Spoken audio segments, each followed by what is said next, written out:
Much Ado About Nothing by Brandon Lewis, Donovan Lyday, and Erick.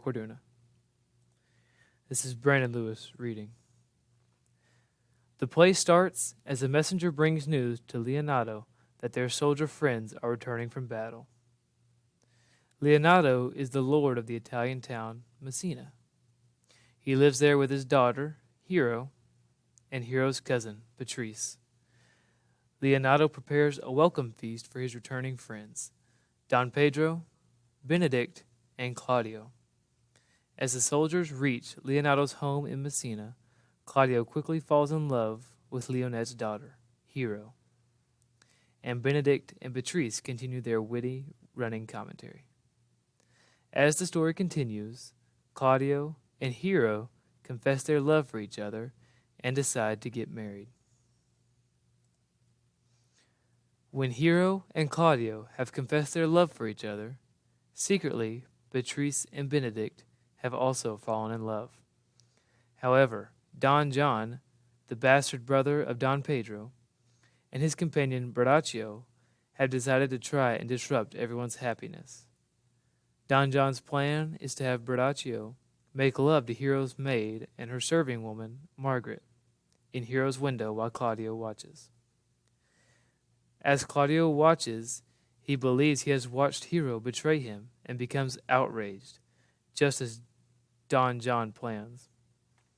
Claudio ends up humiliating Hero on their wedding day by accusing her of her betrayal and leaving her at the altar. Hero, being left at the altar, faints out of shock, and her family decides to pretend she has died until they find out the truth of her incident. After Hero is left at the altar, Braccio is heard bragging about his and Don John's plan by the night watchman. The police arrest Braccio and Don John for their plan, and Claudio is overwhelmed with grief, thinking that Hero has died, although she was innocent. Leonardo gives Claudio the punishment of marrying his niece and telling the town of Hero's innocence. Claudio is prepared to marry the niece, only for the niece to end up being Hero, alive and well. Benedict ends up asking Patrice to marry him, and both couples enjoy their double wedding. Now for our acted out scene. My name is Brandon Lewis, and I'll be playing the part of Conrad. My name is Donovan Lyday, and I'll be playing Leonardo and Don John. My name is Erick. I'll be playing the part of Antonio and Borrachio. How now, brother? Where is my cousin, your son? Hath he not provided this music? He is very busy about it, but brother, I can tell you strange news that you yet dreamt of. Are they good? As the event stamps them, but they have a good cover. They show well outward the prince and Count Claudio walking in a thick, pleached alley in mine orchard, where thus much overheard by man of mine. The prince discovered to Claudio that he loved my niece, your daughter, and meant to acknowledge it this night in a dance. And if he found her a coordinate, he meant to take the present time by the top and instantly break with you of it. Hath the fellow any wit that you told this to? A good sharp fellow. I will send for him and question him yourself. No. We will hold it as a dream till it appear itself, but it will acquaint my daughter withal, that she may be the better prepared for an answer. If peradventure this be true, go you tell her of it. Cousins, you know what you have to do. Oh, I cry you mercy, friend. Go you with me, and I will use your skill. Good cousin, have a care this busy time. What a good year, my lord.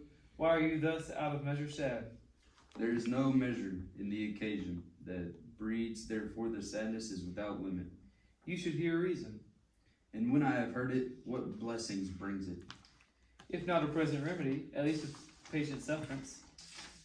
I wonder that thou, being as thou sayest thou art born under Saturn, goest about to apply a moral medicine to a mortifying mischief. I cannot hide what I am.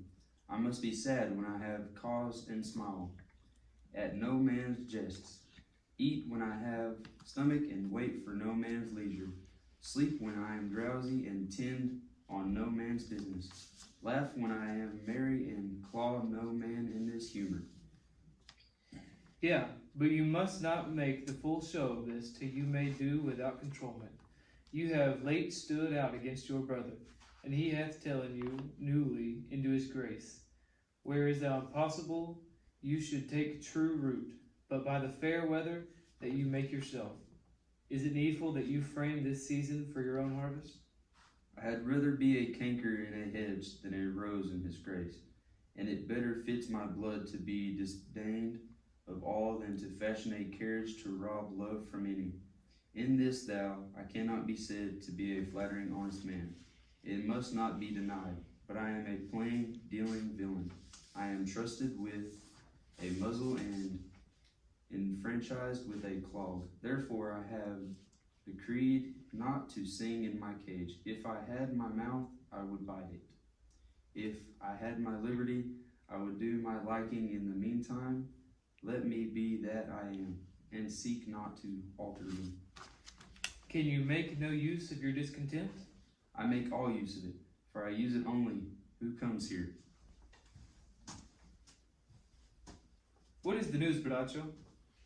I came yonder from a great supper. The prince, your brother, is royally entertained by Leonardo, and I can give you intelligence of an intended marriage. Will it serve for any model to build mischief on? What is he for a tool that betroths himself to unquaintness? Mary, it is your brother's right hand. Who? The most exquisite Claudio? Even he. A proper squire. And who? Which way looks he? Mary on Hero, the daughter of Here Leonardo. A very forward marched chick. How came you to this? Being entertained for a perfumer, as I was smoking a musty room, comes me the prince and Claudio, hand in sad conference. I wept me behind the arras, and there heard it agreed upon that the prince should woo Hero for himself, and having obtained her, give her to Count Claudio. Come, let us thither. This may prove food to my displeasure. That young start-up hath all the glory of the overthrow. If I can cross him any way, I bless myself every way. You are both sure, and will assist me. To the death, my lord. Let us to the great supper. There cheers the greater that I am subdued. Would the cook were of my mind. Shall we go? Prove what's to be done. We'll wait upon your lordship. This is Donovan and I will be reading the famous quotes in the play Much Ado About Nothing by William Shakespeare. If I see anything tonight, why I should not marry her tomorrow, in the act congregation where I should wed, there will I shame her. Claudio, Act 3, Scene 2. In this quote by Shakespeare, Claudio is telling Don John that he has seen no evidence to know if Hero is cheating on him or not.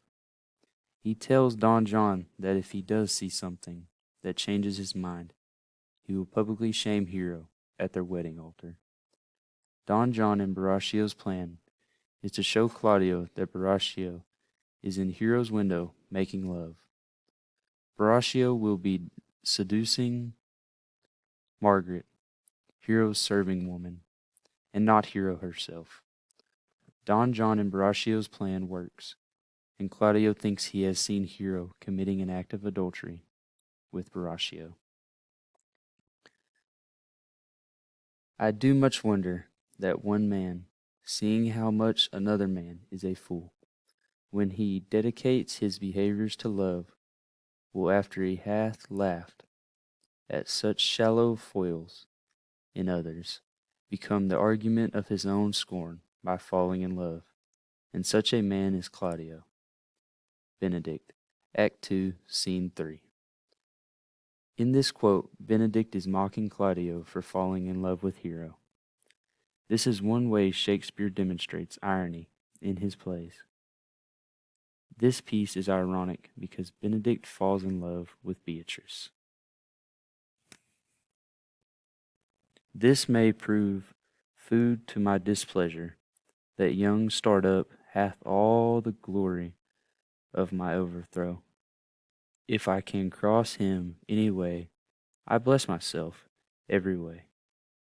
Don John, Act 1, Scene 3.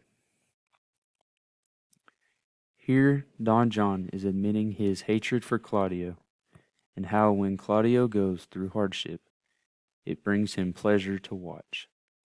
Don John goes on to create his plan to cause Claudio a great heartache within his relationship with Hero. This is Erick Orduna with the vocabulary from Much Ado About Nothing. Our first word is counterfeit. It means fake, forged, or false. You see this word in Act 2, Scene 1. Antonio says, to tell you true, I counterfeit him. Many people recognize the word counterfeit is to falsify or forge. People often use counterfeit when talking about producing or using false currency.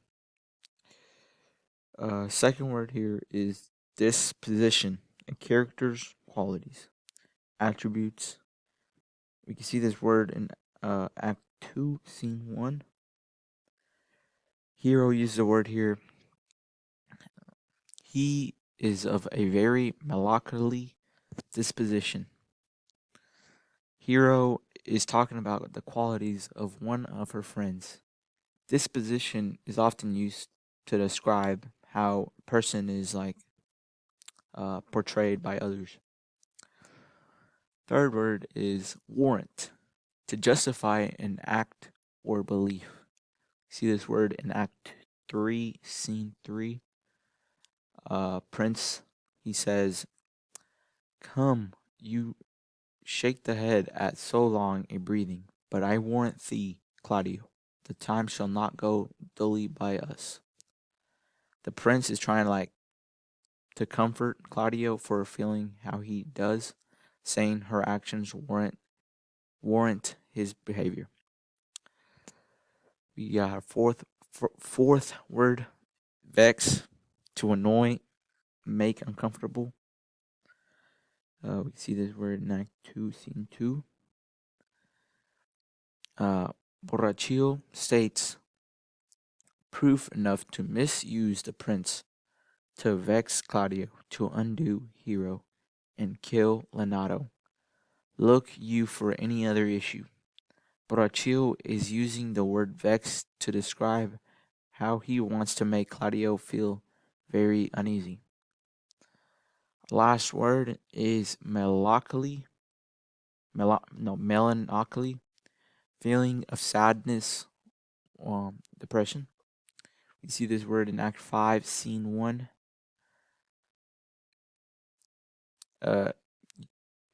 Hero uses melancholy like this. He is of a very melancholy disposition. She is speaking of how Don John himself is upset and looking to disrupt everyone else's happiness. And This is Donovan Lyday, and I will be reading the originality of Shakespeare from the play Much Ado About Nothing. Love is one piece Shakespeare uses often within his plays. You can see this between Hero and Claudio, and the love they share, along with the love between Beatrice and Benedict. Confusion. Confusion is another piece Shakespeare often uses. We can see this when Don John and Borrachio try to confuse Claudio with their plan to break up the great loves. Nothing itself. Nothing itself means that Shakespeare is trying to almost be ironic within the title of the play. Much Ado About Nothing. This is saying that there is nothing that they can do that will change anything because it is all nothing. Dogberry is a familiar character within Shakespeare's work. Dogberry represents a clown or fool. However, he does something very smart and good. In Much Ado About Nothing, he catches Horatio bragging about him and Don John's crimes to break up the loves. This is Eric Corduna with how Shakespeare was inspired to write the play Much Ado About Nothing. Although I could not find a substantial amount of evidence for his inspirations, throughout the Elizabeth era, many writers like Shakespeare used one another's plays to help and create and inspire their own. Shakespeare's Much Ado About Nothing has been linked to a novelle by Matteo Bandillo and is most likely where Shakespeare got the original idea for his play. However, the commentary of Benedict and Beatrice is known to be original by Shakespeare himself. His title, Much Ado About Nothing, uses irony, which is considered normal in his era. This is our works cited for our slideshow and presentation.